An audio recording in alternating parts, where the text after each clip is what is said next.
Hello everyone. तो आज शुरू करने जा रहे हैं एक नया टॉपिक। आपको बता दूं कि ये टॉपिक आपके एग्जाम के लिए तो बहुत ज़्यादा इंपॉर्टेंट नहीं है, बट आपको आगे जो कॉन्सेप्ट हैं उनको सीखने में मदद करेगा। ठीक है, साथ ही आपको ये बता देता हूं कि इस चैनल पर आपको सारी वीडियोस मिलेंगी क्लास 12 की बोर्ड की। स्पेशली यूपी बोर्ड में अगर आप हैं तो आपको नोट्स के साथ सारे के सारी वीडियोस मिलेंगी, जाकर आप देख सकते हैं, प्लेलिस्ट चेक कर सकते हैं। अभी हम बात करते हैं प्रकाश के परावर्तन की। तो सुनो, परावर्तन का मतलब क्या होता है? टकराकर वापस आना। ये देखो, आप एक बात बताओ, जैसे कि इसकी बात करते हैं, ये मैंने इस पर ड्रॉप किया, तो आप ये बताओ, या इस कैप को अगर मैं ड्रॉ कर रहा हूँ, ये देखो। अब आप एक बात बताओ कि क्या वो जो कैप मैंने इस पर मारा, क्या वो कैप इसके अंदर ही घुस गया? नहीं ना, वो टकराया।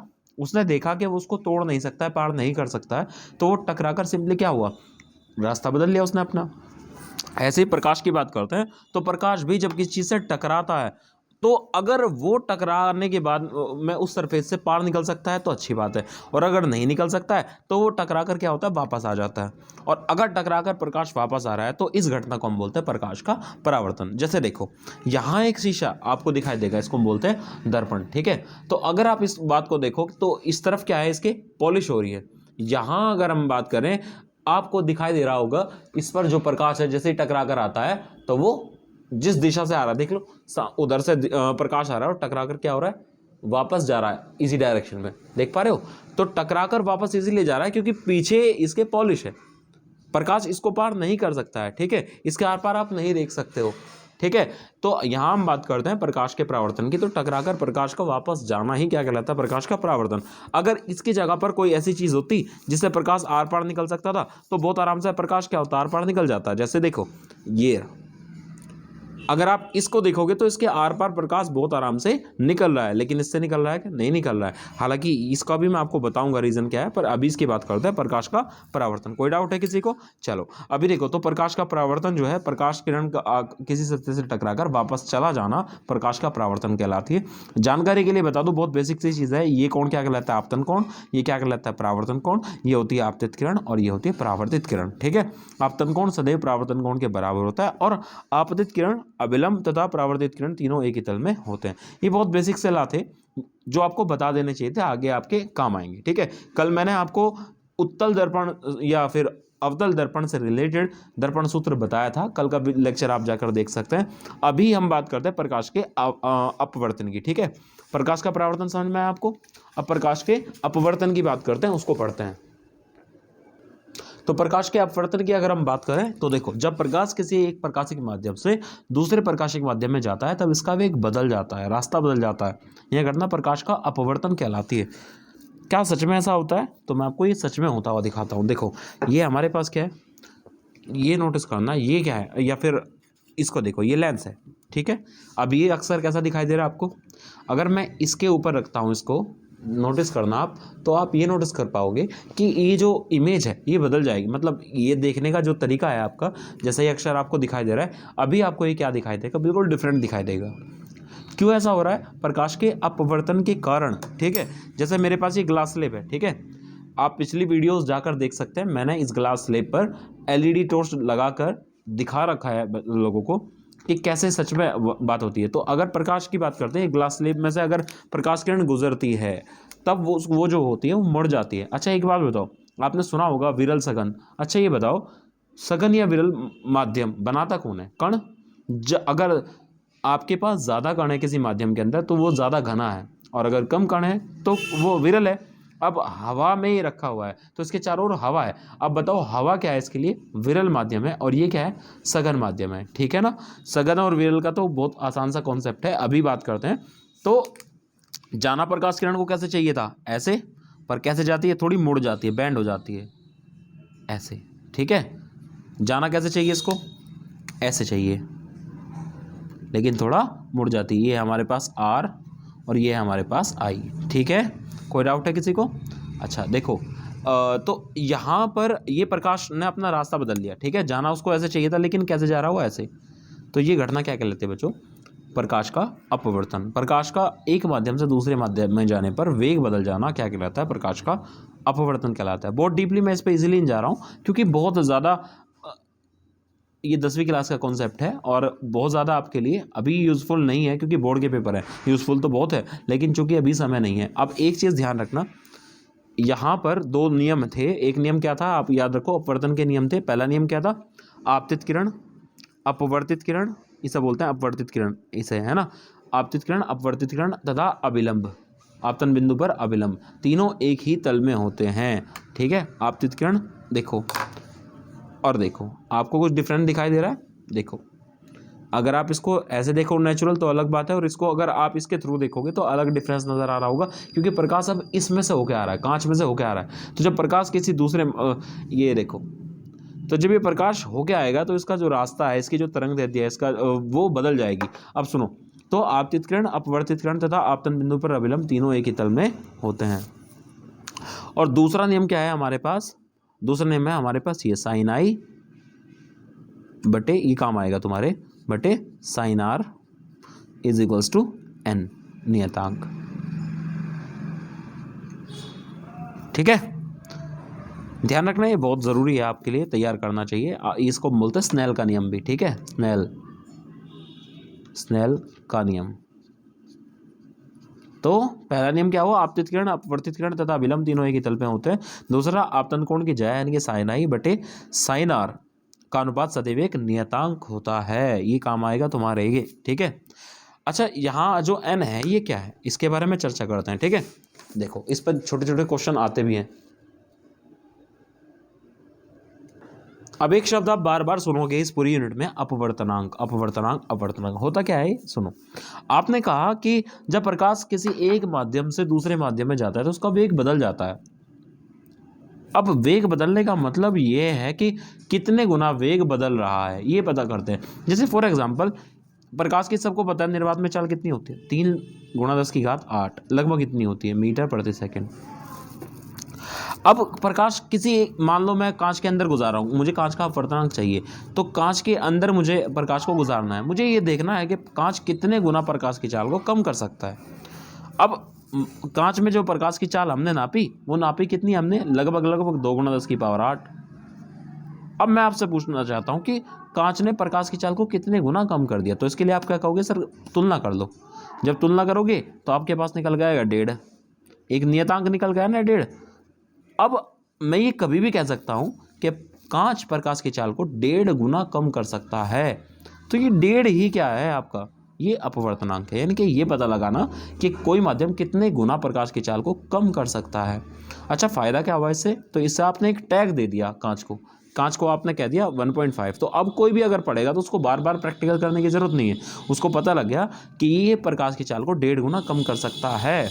ठीक है, अभी जैसे देखो एक क्वेश्चन भी है, इससे आप पता कर सकते हो कि अगर आपको ये पता है कि किसी माध्यम का अपवर्तनांक कितना है, तो आप ये पता कर सकते हो आराम से कि उस माध्यम में प्रकाश की चाल कितनी है। चलो पानी के अंदर हम देखने की कोशिश करते हैं कि प्रकाश की चाल कितनी होगी, एक क्वेश्चन करते हैं। जैसे देखो इस सवाल में आपको कहा कि यदि जल का परम अपवर्तनांक या खल्य अपवर्तनांक भी कह सकते हैं इसको, 4/3 है, तब जल में प्रकाश की चाल बताओ। आ गया ना वही बात कि अगर अपवर्तनांक पता है तो आप चाल पता लगा सकते हो किसी भी माध्यम में। बहुत काम की चीज़ है ये। तो लिखना है सबसे पहले जो भी आपको दे रखा है, आपको दे रखा है अपवर्तनांक जल का कितना, 4/3। आपसे पूछ रहा है वेग।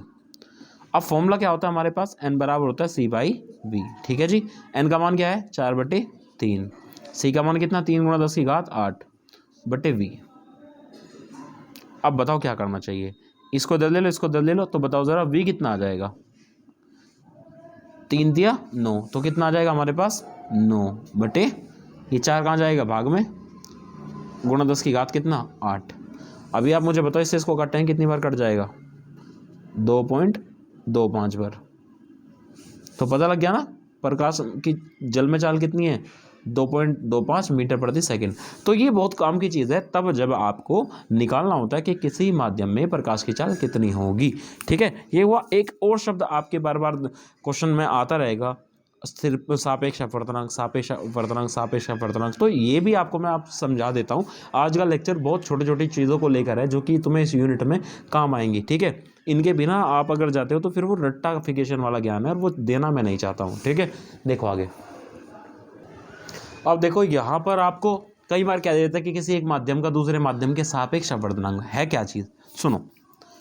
अभी हम बात करते परम अपवर्तनांक की, केवल एक माध्यम का जिक्र था, लेकिन कई बार ऐसा होता है दो माध्यमों में कंपेयर करना पड़ जाता है आपको। जैसे कि अगर मैं कहूँ भाई जल का अपवर्तनांक कितना होता है, अभी आपने देखा जल का अपवर्तनांक था हमारे पास 4/3, डब्ल्यू का मतलब वाटर होता है। कांच का कितना होता है, जी फॉर ग्लास होता है, तो कांच का कितना होता है 3/2। मैं इन दोनों में कंपेयर करना चाहता हूँ, इसका भी मुझे पता है, इसका पता है, लेकिन मैं कंपेयर करना चाहता हूँ कि अगर प्रकाश जल से कांच या कांच से जल में जाएगा तो क्या होगा। वो तो सारे जो कंपैरिजन थे वो थे निर्वात के साथ, लेकिन एक माध्यम का अगर दूसरे माध्यम के साथ तुलना करनी पड़ जाए तो आप क्या करोगे। तो सुनो, इस तरह से कभी भी सवाल आपको छोटे छोटे से आ सकते हैं। तो पहले तो आपको ध्यान रखना है कि क्या कहा गया। उसने कहा कि एक माध्यम का दूसरे माध्यम के सापेक्ष, सापेक्ष का मतलब होता है डिवाइड। आपने देखा ना, अगर मैं आपसे कहूँ ये फंक्शन है y बराबर 2x² + 3 ये है, और मैं आपसे कहूँ इस फंक्शन का यानी कि इस फलन का x के सापेक्ष अवकलन करो। ध्यान से सुनो, x के सापेक्ष अवकलन करो। तो सापेक्ष के लिए आप क्या करते हो, x को कहाँ ले लेते हो, भाग में, हाँ है ना। यहाँ भी अगर मैं आपसे कह रहा हूँ माध्यम 1 का 2 के सापेक्ष अवकलन वो करो, अपवर्तनांक निकालो, तो सापेक्ष जिसके सापेक्ष कहा गया उसको आप क्या ले लेंगे, डिवाइड में। अभी तुम्हें समझ में आएगा क्या कहना चाह रहा हूँ मैं। जैसे आपसे मैं कहूँ कांच के सापेक्ष जल का अपवर्तनांक,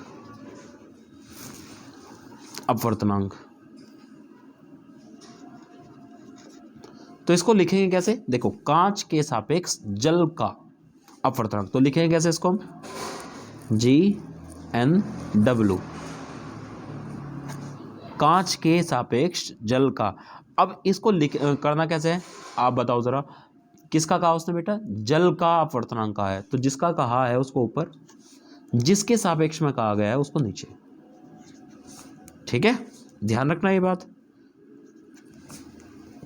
याद रखना, जो लास्ट में लिखा है उसे ऊपर और जो शुरू में लिखा है उसको नीचे। जैसे कि फॉर एग्जांपल आपसे कहा जाए, अच्छा जी क्या है यहाँ, ग्लास, डब्ल्यू क्या है यहाँ पर, वाटर है, वाटर का मतलब जल। जैसे अगर मैं आपसे कहूँ हीरे का जल के सापेक्ष अपवर्तनांक, इसका मतलब पता क्या है, इसका मतलब ये है हीरे का जल के सापेक्ष अपवर्तनांक, यानी कि जो प्रकाश है वो जल से हीरे में जा रहा है। यहाँ क्या था, कांच के सापेक्ष जल का, यानी कि प्रकाश कहाँ जा रहा है, जल में जा रहा है, कहाँ से, कांच से, है ना। तो इसको लिखेंगे कैसे जरा बताओ सोच के, हीरे का जल के सापेक्ष, तो सापेक्ष वाला नीचे आता है, नीचे आने का मतलब क्या हुआ, D फॉर डायमंड होता है ना, तो यहाँ D लिखेंगे। बताओ इसका फॉर्मूला क्या बनेगा, किसके सापेक्ष का, ये तो पता लग गया ना, जल के सापेक्ष, तो जल वाले को क्या लिखेंगे हम, नीचे लिखेंगे। तो बचा क्या हमारे पास, हीरा, उसको क्या लिख देंगे, ऊपर। ठीक है ना। अच्छा बताओ ये क्या होगा, अगर मैं आपके सामने ये लिखूं WN, बताओ इसको हम क्या लिखेंगे। तो किसका है, शुरू को छोड़ दो, किसका है, कांच का। जैसे यहाँ किसका था, हीरे का, यहाँ किसका था, वाटर का यानी कि जल का, ऐसे यहाँ किसका है, कांच का। तो किसका है उसको यहाँ देखना है, तो ये है कांच का किसके सापेक्ष है, डिवाइड में कौन आएगा, ये जो शुरू में लिखा हुआ है जल के सापेक्ष अपवर्तनांक। ठीक है ना, बहुत आसान है, करना पर छोड़ना मत। ठीक है, फॉर्मूला क्या बना दोगे इसका, जो शुरू में, जो लास्ट में लिख रहा है उसको शुरू में, और जो शुरू में लिख रहा है उसको डिवाइड में, तो ये हमारा फॉर्मूला बन जाएगा। ठीक है, कोई डाउट है। अब मैं तुम्हें इसके न्यूमेरिकल बताता हूँ, किस तरह से इसके न्यूमेरिकल बोर्ड में भी आए हुए हैं। ठीक है, छोटा सा टॉपिक भले ही था, लेकिन अगर दिमाग में बैठ गया ना तो बहुत ही अच्छी बात है, तुम्हें बहुत सारे क्वेश्चन दे देगा ये। अब ये सवाल देखो, अब 2018 में ये सवाल आया, और 2018 में ये सवाल आया तो किस तरीके से किया होगा। मल्टीपल चॉइस का क्वेश्चन है, यदि वायु के सापेक्ष जल व कांच के अपवर्तनांक क्रमशः 4/3 व 3/2 हैं। ये सवाल आपने भी देखा होगा, अब तुम इसको कर भी सकते हो। तो सबसे पहले लिखेंगे गिवन दैट, बच्चों आपको कहा गया है कि कांच के सापेक्ष, सॉरी वायु के सापेक्ष जल का, पहले तो इसी को देख लो, वायु के सापेक्ष जल का, तो जल का किसका, जल का जिसका होता है उसको लिखते हैं यहाँ, किसके सापेक्ष, वायु के सापेक्ष, ए फॉर एयर होती है, ये कितना दे रखा आपको 4/3। अब ये बताओ वायु के सापेक्ष कांच का, तो कांच का मतलब ऐसे तो लिखेंगे इसको, जी फॉर ग्लास होता है। अब बताओ जरा यहाँ कितना आ जाएगा बच्चों, यहाँ आ जाएगा 3/2। आ गया यहाँ तक। आपसे क्या पूछ रहा है वो, आपसे पूछ रहा है जल के सापेक्ष कांच का अपवर्तनांक बताओ। जल के सापेक्ष कांच का अपवर्तनांक, तो जल के सापेक्ष यानी कि पता लग गया जो जल वाला है अपवर्तनांक उसको भाग में लेना पड़ेगा। जल के सापेक्ष कांच का अपवर्तनांक, तो आपसे पूछ रहा है वो कांच का अपवर्तनांक जल के सापेक्ष, ये पूछ रहा है वो आपसे। पढ़ेंगे कैसे, जल के सापेक्ष कांच का अपवर्तनांक, जल के सापेक्ष कांच का, जैसे ये था ना वायु के सापेक्ष जल का अपवर्तनांक, वायु के सापेक्ष कांच का अपवर्तनांक, ऐसे ही आपसे ये पूछ रहा। अब बताओ फॉर्मूला क्या बनाओगे आप इसका, WnG बराबर हो जाएगा जो लास्ट में उसे शुरू में बताया था ना, और जो शुरू में वो लास्ट में, या जिसके सापेक्ष का उसको भाग में लेंगे। तो जल के सापेक्ष का तो उसको भाग में लेंगे। बेटे इसका मान लीजिए कितना है 3/2, इसका कितना है, कितना है 4/3। तो बताओ ज़रा, यहाँ पर 3 ऊपर जाएगा, 3 तिया 9/4 दूनी 8, 9/8 आपका आंसर आ गया। कौन सा ऑप्शन है, ऑप्शन सी है। इस तरीके से आप ये सवाल कर सकते हैं, ठीक है, यहाँ ही काम आ जाएगा आपको। अब ये सवाल आपके लिए होमवर्क, लेकिन मैं इसको करके देता हूँ थोड़ा सा। तो आपको क्या कहा उसने, वायु के सापेक्ष हीरे का, है ना। तो वायु के सापेक्ष, वायु का मतलब एयर, वायु के सापेक्ष हीरे का मतलब डायमंड। तो वायु के सापेक्ष हीरे का अपवर्तनांक कितना है 2.4। और आपको कहा वायु के सापेक्ष कांच का अपवर्तनांक, तो कैसे लिखेंगे, वायु के सापेक्ष, वायु का मतलब ए, कांच का मतलब जी, तो यहाँ कितना आ जाएगा 1.5। आ गया। आपसे क्या पूछ रहा है, आपसे पूछ रहा है तब हीरे के सापेक्ष कांच का अपवर्तनांक ज्ञात कीजिए। हीरे के सापेक्ष कांच का अपवर्तनांक ज्ञात कीजिए, यानी कि हीरे का मतलब होता है डायमंड के सापेक्ष कांच का अपवर्तनांक ज्ञात करना है। अब बताओ इसका फॉर्मूला क्या बनेगा। तो सिंपल है फॉर्मूला बनाना इसका, DnG। तो कैसे बनाओगे, जो लास्ट में उसे ऊपर लिख लेंगे और जो नीचे है शुरू में लिख रहा है उसको नीचे, या फिर कहा उसने हीरे के सापेक्ष, तो सापेक्ष वाला डिवाइड में आता है, ठीक है, मान रखेंगे और मुझे इसका आंसर कमेंट करके ज़रूर बताएंगे, ठीक है। अगर आप यहाँ तक वीडियो देखते हुए पहुँच गए होंगे तो